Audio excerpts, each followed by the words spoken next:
جس آدمی نے دنیا میں زیادہ کام کرنا ہے نا، زیادہ تو نہیں کہہ سکتے، علمی کام جس نے کرنا ہے دنیا میں، علمی کام جس نے علمی کام دنیا میں بھائی صفی آپ بیان کے بعد مجھ سے ملیں،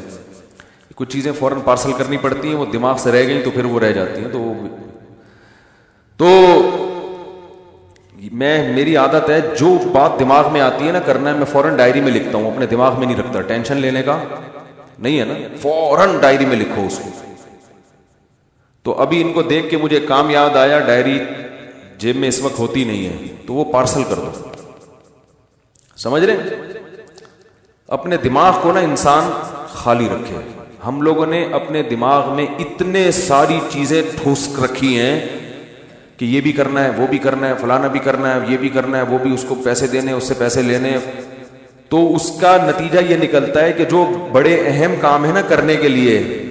ان کے لیے دماغ فارغ نہیں ہوتا، سمجھ رہے؟ فارغ نہیں، اتنی کچا کچ کھچڑی دماغ میں، جیسے دیگ میں چاول ہوتے ہیں نا کھچڑی، ایسے دماغ میں 100 قسم کے کام ٹھسے ہوئے ہیں۔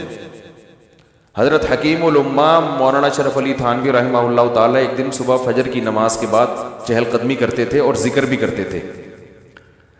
تو حضرت نے ذکر روک کے ڈائری نکالی، کچھ لکھ لیا اور جیب میں ڈال دی وہ ڈائری۔ کسی نے پوچھا اتنی کیا پھرتی، ذکر کر رہے ہیں اتنے دھیان سے، اور فرمایا کہ میرا دل اس وقت اللہ کی طرف مشغول ہے۔ تو ایک کام یاد آیا تھا مجھے، تو میں نے سوچا کہ اس کو دماغ سے ڈائری پہ شفٹ کر دو، اور دماغ کو پھر کس کے لیے خالی کرو؟ اللہ کے لیے، ورنہ وہ بار بار کام کیا کرے گا؟ پریشان۔ سمجھ رہے ہیں کہ نہیں سمجھ رہے؟ تو خاندانی لوگوں کی ایسی زندگی ہوتی ہے کہ اللہ کی یاد سے غفلت نہ ہو بھائی، وہ اپنے دماغ کو تو ادھر کے لیے رکھو نا، کام تو ہوتے ہی رہیں گے، تو اس کو ڈائری کو ٹینشن میں ڈالو، نا